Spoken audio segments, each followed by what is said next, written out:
Quando nós utilizamos seleção de modelos, queremos selecionar entre hipóteses diferentes. Então, qual é a ideia? Nós temos o tamanho da árvore, um exemplo. Eu quero saber como o clima afeta o tamanho das árvores. Também podemos querer saber como os nutrientes influenciam o tamanho da árvore. Também podemos querer saber como o clima e os nutrientes interagindo um com o outro influenciam o tamanho da árvore. Eu estou tendo hipóteses diferentes, você também pode pensar como é que o acaso afeta o tamanho da árvore. É interessante porque na estatística frequentista você escolheria uma hipótese dessa e testaria. Na seleção de modelos você pode testar todas essas e selecionar qual dessas é a melhor. Se é o clima, se é o nutriente, ou se é o clima e nutriente ou o acaso que influencia mais o tamanho da árvore. Então, o cálculo de seleção de modelos é com base no AIC, que seria aquele critério de Akaike, em que nós temos 2K, e aqui o K seria os parâmetros que eu tenho, e o V é a verossimilhança. Então, qual é a ideia desse teste aqui? Quanto mais parâmetro eu uso, maior o valor de AIC vai ser. Então, quanto mais parâmetro eu uso, significa que eu estou utilizando mais variáveis para explicar o mundo. Se eu botar milhares de variáveis, eu vou conseguir uma explicação muito boa do mundo. Então, o que esse teste tenta fazer? Pesar os parâmetros. Ele tenta pegar a parcimônia. Quanto menos variáveis eu tenho, menor o valor de AIC. O valor de AIC que a gente quer é o que tem um tamanho menor. Então, quanto mais parâmetros eu coloco,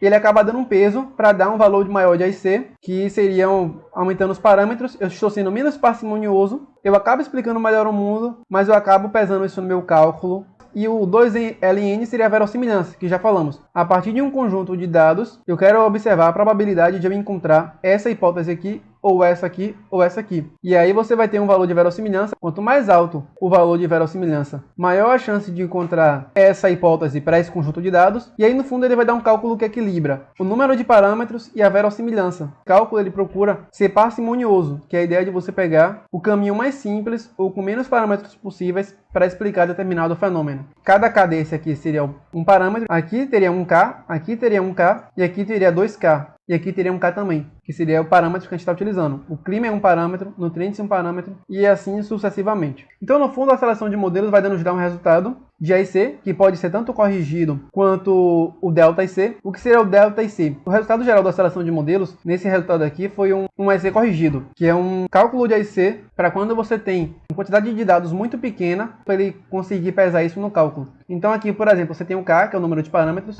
aqui seria 5 variáveis, aqui seria a interação, provavelmente a combinação e a interação entre as variáveis. Aqui você tem 4 variáveis, 3, 3, 3, e aqui ele dá um valor de AIC. Então, você percebe que esse primeiro aqui é o valor menor. Então, essa hipótese foi que foi escolhida para ser a melhor de acordo com a AIC. E aqui você percebe que ele não tem nem a menor quantidade de parâmetros, nem a maior. Ele conseguiu achar um equilíbrio das 5 variáveis que explicavam melhor e que tinham o melhor valor de AIC. Ele fez esse cálculo direitinho. E a partir do primeiro valor de AIC, ele calcula o ΔIC. Delta seria essa ideia de distância de um valor de AIC para o outro valor de AIC. Então, ele pegou esse valor menos esse, colocou aqui, deu 6,33. Esse valor menos esse, 17. E ele quis entender a distância do primeiro valor que foi selecionado para os outros valores. E aí, no fundo, a diferença dele para ele mesmo deu 0. E para os outros valores foi aumentando até a combinação de parâmetros e a hipótese que teve um menor AIC. Então, a seleção de modelos se baseia em critérios de parcimônia, que são lógicos. A seleção de modelos tem lógica dedutiva também, em que os critérios de parcimônia são lógicos e a forma de decidir qual o valor mais parcimonioso também é lógico-dedutivo. A própria forma como o cálculo é feito de parcimônia, essa ideia de você ter um menor valor de AIC, de você pesar os valores, foi feito de maneira lógica-dedutiva para conseguir chegar na melhor conclusão possível. Ela é inducionista de alguma forma porque, como eu já falei, utiliza a verossimilhança. A partir de observações que você tem e repetições, busca a melhor hipótese a partir de um conjunto de dados, que é a mesma coisa que a estatística bayesiana faz.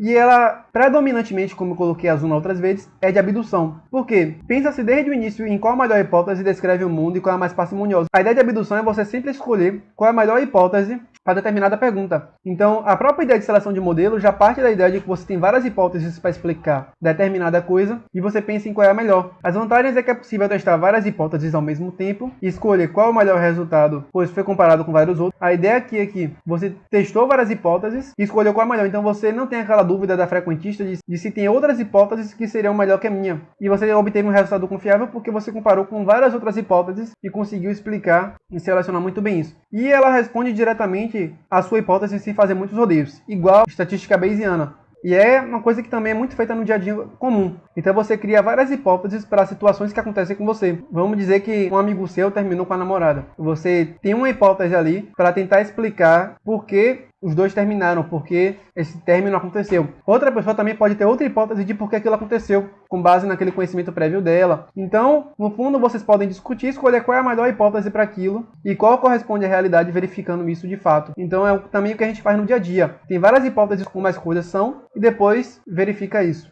e discute isso. As críticas a essa inferência é que existem muitas restrições para o cálculo casal já os dados, qual a quantidade de dados ideais, e outra coisa que é muito criticada é que é possível incluir múltiplas hipóteses. A escolha de qual faz sentido pode ser criticado e pode ter influência de subjetividade e viéses prévios. Então, eu posso, por exemplo, ter 100 hipóteses de que variável influencia o tamanho da árvore. E eu não posso testar todas elas, até porque eu vou inflar meu modelo no geral.